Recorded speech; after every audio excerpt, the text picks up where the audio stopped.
episode 1 or whatever, I'm all going to be talking about the prototyping I'm doing. So I have this idea, which I've hopefully put an overlay of the image on it now on the screen, is called the Hephaestus series, named after the Greek god of fire and sort of blacksmithy, so to speak. He was the blacksmith of the Greek gods, making their weapons and armor. If you remember him from God of War, he's that big ugly bastard chained to the ground and covered by lava. So, right, the Hephaestus series, the sort of theme, the names for my guitars tend to I infer like a theme from them of what I'm sort of quote unquote feeling when I sort of look or think about the design. So Hephaestus, I'm thinking it's steel, it's brawn, it's raw, it's fire, it's metal. When I think of metal, I'm thinking well, obviously metal colored, but I'm also thinking of bluing, I'm thinking of rust. And these are the sort of things I'm sort of invoking in the design of the guitar. So step 1 was, once I've figured out how to do that, I do a lot of epoxy pours. I've really taken to it because it doesn't actually require that much skill. It's like a few things, a lot of preparation work, getting it exactly right, but then a lot of the skill is just in how you finish it. And finishing, in my experience, is about patience. If you have the patience, you will get a good result in the end. I think my very first build, I was doing a wipe-on poly job in this very room, actually. Not a great place to do it, I've got carpets. A lot of dust. Even when things go wrong, like the finishing stages, right, you can always strip it back and start again. And I learned the hard way about things like pore filling. I didn't realize that ash was so porous. And yeah, that was a lot of work. So anyway, so back to the Hephaestus series. There'll be an epoxy pour element to this. Obviously there's going to be some clear in sort of the bottom, sort of under horn side of it, where I'll be suspending some either metal rebar, or what I've actually got is one of my best mates'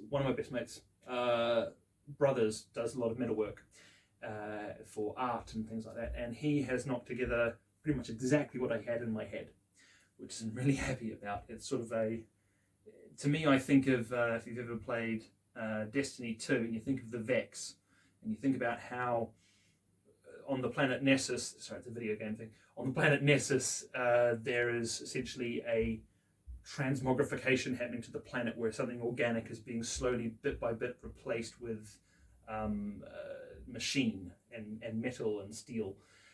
That's sort of the exposed look I'm trying to go for here. So with that in mind, I've got some lovely bits to show. So we've got, the first bits was from a little supplier in Wales. I've got some outstanding bits of bismuth, which is that metal, which is very fragile like lead. However, when you put it into something like a hot pan and then you let it cool at a specific rate, it forms these naturalized crystals. I don't need to show you these. You can Google bismuth crystals for yourself. But they have some outstanding sort of blues, purples, greens, and gold iridescent qualities to them. So those will be suspended in some of the epoxy. The main bit is outside at the moment. The sort of metal framework, that's outside because I'm trying to rust it up a little bit, give it a little bit more character.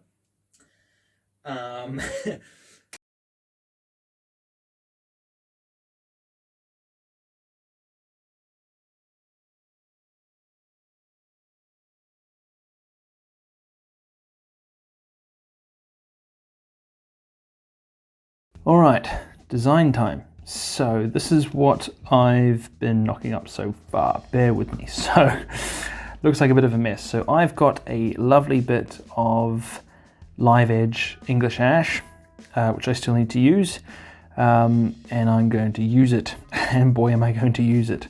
So to talk through all the elements that we've got going on here, there is a massive split down the middle of it. It sort of starts about, best part of 3/4 of an inch wide, and tapers off pretty quickly, but it runs quite high up into the body.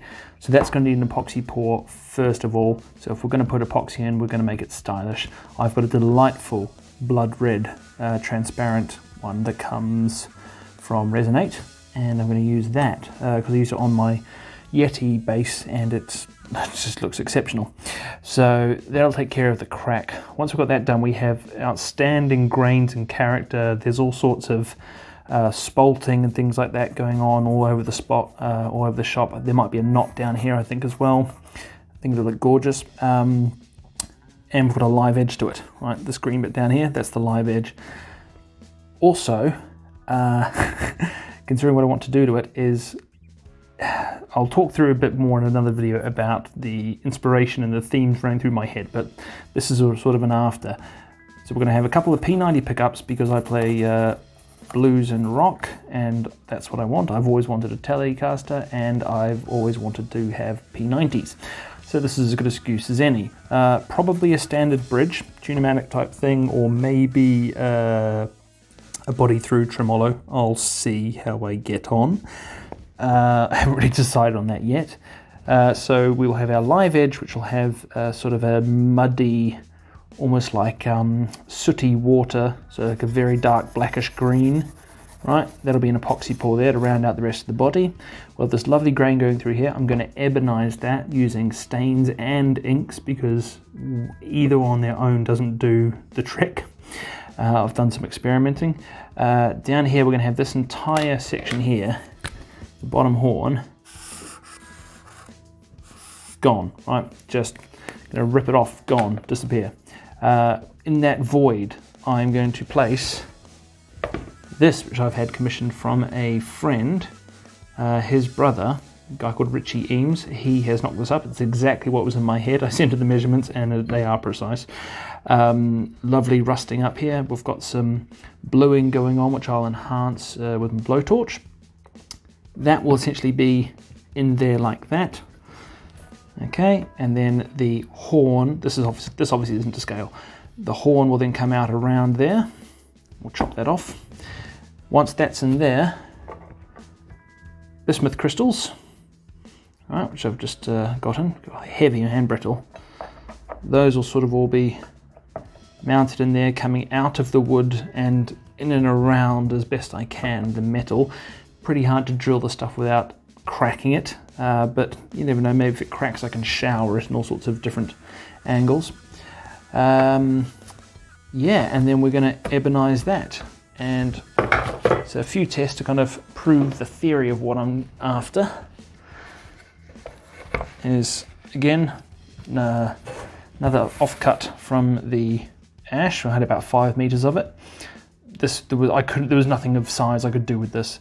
So here we've got, around here is where I have ebonized it, so that is both stain and ink. The stain alone is just this sort of greyish brown colour up here. These are the lighter mixes. Over here you can see where I have actually set it on fire and charred it, cracked it up, and then I have managed to transition that into the ebonized surface, so that transition should look nice and tidy, shouldn't be too obvious. There's always going to be a bit of a colour difference to it. Hopefully under a top coat it should be fine. So yeah, I mean, it should look a lot like that really. You get all the grains, you get all the knots, you get everything. Then as for the bismuth stuff, I've knocked this together. Again, a piece of live edge ash, pre-burnt, and then what I've done here is I have, try and hold that up there. What I've done is I have super glued that on, and then I've made a paste out of dye, sawdust, and PVA. Once I got that paste sort of working together, I then sort of molded it up around it and then set it all on fire. And that has just sort of made this outstanding kind of, if you ever did a lot of workshop at school, like I did, or just because you're an adult and you like to set things on fire like a sane person, you know, that's pretty much what splattered metal looks like on the ground when it's black. Metal doesn't usually stay silver, right? That's once it's been polished and it's not oxidized in any way or anything like that. So I think that is just going to look outstanding really, between some better colored crystals and sort of coming out of it I think the whole thing is going to invoke all of the feelings I wanted to get out of the machine. With the machine, it is a machine, out of the guitar, which is those things about sort of fire and brawn, raw ores, just all these sort of earthy characteristics to it, but fire. And so that's pretty much where it's at. The neck will then be either mahogany or maple, both with rosewood fretboards. I've got a customized head shape which I've sort of developed, which is sort of for my guitars. It's loosely based off an Ibanez, but I do say loosely if any copyright lawyers are watching, because essentially what I've got is something a bit like